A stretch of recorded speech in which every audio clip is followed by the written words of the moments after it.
Hello juniors, welcome to the YouTube channel tips for NEET.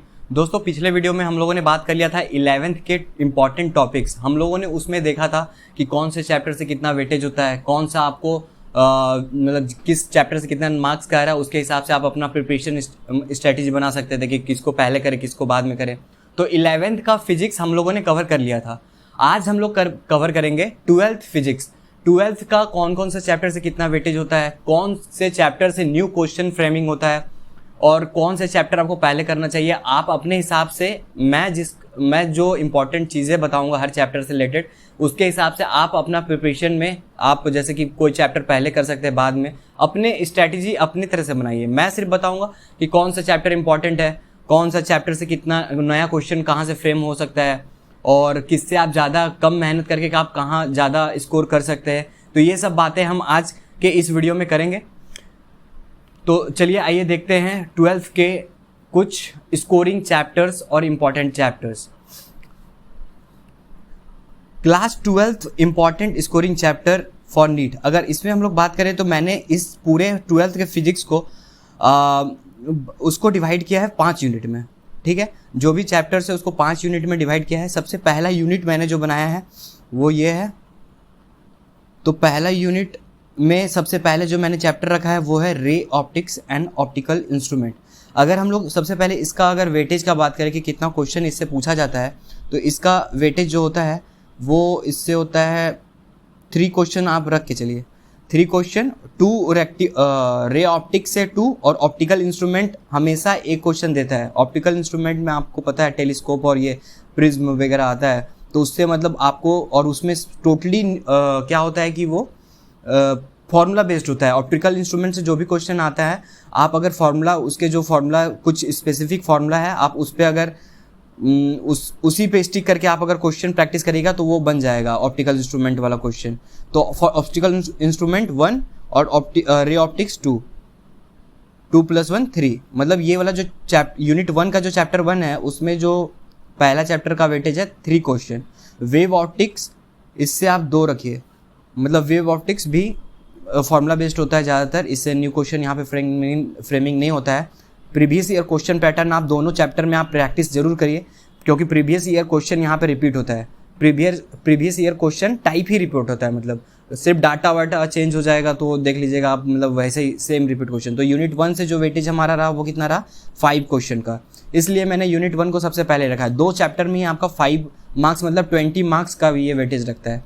Unit 2 का अगर हम लोग बात करें तो अब हम लोग चलेंगे यहाँ पे मॉडर्न फिजिक्स की तरफ। मॉडर्न फिजिक्स में फिर सबसे पहले वो जो आपको पता है ड्यूअल नेचर ऑफ रेडिएशन, इससे 1 to 2 का रखिए। सबसे 1 to 2 का क्वेश्चन रहता है, 1 to 2 1 to 2 का वेटेज रहता है तीनों इसमें, डुअल, एटम और न्यूक्लियाई में। और पूरा अगर यूनिट का बात करें तो 5। अब ये आप बोलेगा 5 कैसे हुआ, तो अगर ड्यूअल से 1 आया तो एटम न्यूक्लियाई से 2 क्वेश्चन पूछ सकता है, या एटम से 1 आया तो न्यूक्लियाई 2 और ये ड्यूअल से 2 देगा। मतलब ये टोटल तीनों चैप्टर से 5 आता है। इसलिए मैंने 1 to 2 रखा है वेटेज यहाँ पे। किससे 1 आएगा किससे 2 आएगा पता नहीं, इसलिए आपको तीनों चैप्टर अच्छे से करना चाहिए। यहाँ भी फॉर्मूला बेस्ड होता है, आप ईजी नंबर गेन कर सकते हैं। तो ये हो जाता है आपका स्कोरिंग।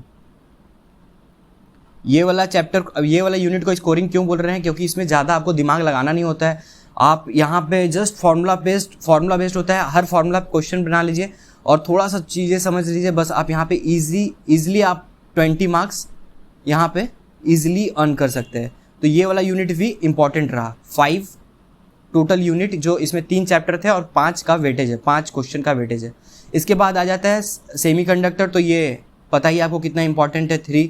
और यहाँ पे जो भी गेट्स वगैरह है इस पर सब कुछ आपको प्रैक्टिस कर लेना है। सेमीकंडक्टर्स को एकदम अच्छे से कर लेना है, क्योंकि इससे 3 क्वेश्चन हर साल पूछा जाता है। तो ये वेरी वेरी इंपॉर्टेंट होता है और यह ईजी भी है। हाँ, हालांकि यहाँ पे एक नया टाइप का क्वेश्चन फ्रेम हो सकता है, एक क्वेश्चन कर सकता है यहाँ पे। तो यहाँ पे आप बोल सकते हैं कि ये न्यू क्वेश्चन फ्रेमिंग हो सकता है यूनिट 3 में। अगर 3 यूनिट का बात हो गया है, अब फिर हम लोग चलते हैं शुरू में। ठीक है, सबसे पहले आपको ये यूनिट 1, यूनिट 2, यूनिट 3 करना चाहिए, क्योंकि ये किसी चीज़ से रिलेशन नहीं रखता है। ठीक है, टोटली आप रे ऑप्टिक्स स्टार्ट कर सकते हैं। पीछे का कुछ आपको मतलब अगर नहीं पता है तब भी आप ये चैप्टर छू सकते हैं, इसलिए पहले ये सब आप कर सकते हैं। और ये बहुत ज़्यादा स्कोरिंग चैप्टर है, इसलिए आप डायरेक्ट यहाँ से स्टार्ट कर सकते हैं। रे ऑप्टिक्स, फिर ये सेमीकंडक्टर और ये मॉडर्न फिजिक्स आप तुरंत छू सकते हैं। लेकिन मैग्नेटिज्म और EMI ये सब के लिए मैं सबसे पहले आपको बोलूँगा कि आप इलेक्ट्रिक चार्ज, जो इलेक्ट्रिक फील्ड है वो सब वाला चैप्टर इलेक्ट्रोस्टैट पहले छूइए, ठीक है। तो इसलिए फिर यूनिट 4 पे आते हैं हम पहले। तो यूनिट 4 जो है इसमें मैं टोटली इलेक्ट्रिक स्टैट और इलेक्ट्रिक करंट जो रखा हूँ, इसमें जो ये 1 to 2 इसका वेटेज अगर बात करें इलेक्ट्रिक चार्ज एंड फील्ड का 1 to 2 ईजी, यहाँ पे कॉन्सेप्ट पूरा समझना होता है आपको। अगर यही कॉन्सेप्ट आप फिर आगे वाले चैप्टर में अप्लाई होगा, कैपेसिटेंस और इलेक्ट्रिकल पोटेंशियल और इलेक्ट्रिक करंट, ये सब में जो इलेक्ट्रिक चार्ज, तो यहाँ से अब कॉन्सेप्ट आप गेन करना होता है इलेक्ट्रिक चार्ज एंड फील्ड से, वही आप आगे चैप्टर में अप्लाई करिएगा। तो इसका जो है 1 to 2 वेटेज है। कैपेसिटेंस से क्वेश्चन आता है तो इसको आपको अच्छे से करना होगा, और इलेक्ट्रिकल पोटेंशियल इससे भी आता है, पोटेंशियल फील्ड वाला से, तो इससे आप रखते हैं 2 से 3 का, 2 रहता है, 1 का रहता है, ये 1 इलेक्ट्रिक और ये 1, लेकिन कभी कभी यहाँ से 2 भी आ सकता है किसी से, तो 2 से 3 का ये वेटेज रखते हैं। इलेक्ट्रिक करंट 2 वेटेज रखिए, तो इसका जो टोटल ओवरऑल वेटेज हुआ इसका भी 5 का ही रहता है। तो ये वाला जो इलेक्ट्रोस्टैट एंड इलेक्ट्रिक करंट वाला जो है इससे 5 क्वेश्चन का आता है। अब इसके बाद यूनिट 5 में अगर हम लोग चले तो इसमें जो मूविंग चार्ज एंड मैग्नेटिज्म है, अगर आप इलेक्ट्रिक चार्ज और फील्ड का थोड़ा सा समझ लेंगे तो यहाँ भी बात वही होता है बस, तो फॉर्मूलाज भी देखिएगा, आप कोरिलेट कर सकते हैं सब, ठीक है। इसलिए यहाँ पे सबसे पहले आप इलेक्ट्रिक फील्ड वाला करिए, ठीक है, इलेक्ट्रोस्टैट करिए, उसके बाद फिर आप जाइए मैग्नेटिज्म में। तो मैग्नेटिज्म में जो मूविंग चार्ज एंड मैग्नेटिज्म का जो इसका वेटेज है ये 2 क्वेश्चन का रहता है। मैग्नेटिज्म एंड मैटर का ये भी 2 रखिए, और EMI से 1 से 2 और AC 1 आएगा ही आएगा श्योर। तो आप देख लीजिए यहाँ पे जो यूनिट 5 का जो बन रहा है वेटेज वो है 5 to 6 क्वेश्चन, ठीक है। अब तो अगर हम लोग देखें पूरा 12th का वेटेज अगर देखें तो 5 क्वेश्चन यहाँ पे, 5 यहाँ, 5 5 10 और ये 3 इसमें सेमीकंडक्टर में 13 और 5 18 और ये 5 और 6, तो 18 प्लस 5 या 6, तो ये हो जा रहा है आपका कितना 23 या फिर 24। तो दोस्तों हम लोगों ने यहाँ पे बात किया कि कौन सा चैप्टर से कितना वेटेज होता है, कहाँ न्यू क्वेश्चन फ्रेम कहाँ से कर सकता है, तो वो मैं फिर से आपको बता देता हूँ। सेमीकंडक्टर से आ जा सकता है न्यू क्वेश्चन फ्रेमिंग, ठीक है। ये थोड़ा जो मॉडर्न फिजिक्स है उससे न्यू क्वेश्चन फ्रेम कर सकता है, थोड़ा सा इधर उधर। न्यू क्वेश्चन नीट में न्यू क्वेश्चन फ्रेमिंग नहीं होता है, यहाँ पे जस्ट जो JEE मेंस और एडवांस होता है उसमें क्या होता है कि वहाँ पे बहुत सारे स्टेप में क्वेश्चन पूछा जाता है, मतलब एक ही क्वेश्चन में आपको बहुत सारे कॉन्सेप्ट पूछ लेगा, वो बहुत मतलब 5-6 स्टेप में क्वेश्चन सॉल्व होता है। लेकिन नीट में क्या होता है कि यहाँ पे 1 से 2 स्टेप में आपको क्वेश्चन सॉल्व होता है, तो वो कुछ मतलब नया टाइप का बनाने का कोशिश कर सकता है, तो वो करेगा सेमीकंडक्टर मतलब मैग्नेटिज्म, और इधर EMI से न्यू क्वेश्चन फ्रेमिंग होता है, EMI से याद रखिए, और AC से कर सकते हैं, ठीक है। और सेमीकंडक्टर तो मैंने बोल ही दिया। तो न्यू क्वेश्चन फ्रेमिंग यहाँ से है, कौन से चैप्टर से कितना वेटेज है मैंने बात कर दिया है। तो आपको इसमें से अब देखना है कि आप कैसे स्कोर ज़्यादा कर सकते हैं, कौन से चैप्टर को आप सबसे पहले करें। मैंने तो एक यूनिट बना दिया है, unit 1, unit 2, unit 3, unit 4, unit 5 मैंने बता दिया कि हाँ सबका ऐसा ऐसा है।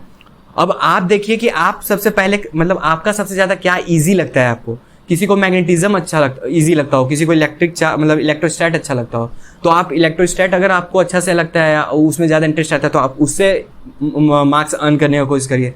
किसी को मैग्नेटिज्म, तो वो मैग्नेटिज्म पहले छू सकता है, ऐसा कोई बात नहीं है।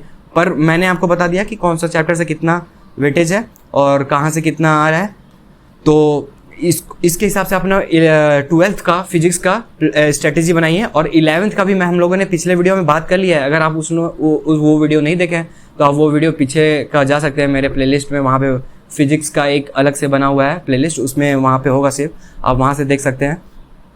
तो ये रहा 12th, ये था आज हम लोगों ने बात किया 12th के सारे टॉपिक से कितना मार्क्स का था, क्या वेटेज था। आप इसके अनुसार अपना प्लानिंग करिए। आप ज़्यादा टाइम नहीं है फिजिक्स में, पता है सबको हार्ड लगता है, तो आप स्मार्ट वर्क करिए, ठीक है। आप यहाँ से अब जाके किस चैप्टर में कम मेहनत करके आप ज़्यादा मार्क्स अर्न कर सकते हैं वो आप देखिए, और अच्छे से पढ़ाई करिए। लॉकडाउन में घर में अच्छे से रहिए। Stay safe, study hard. Thank you. Please like, subscribe and follow my channel. Thank you.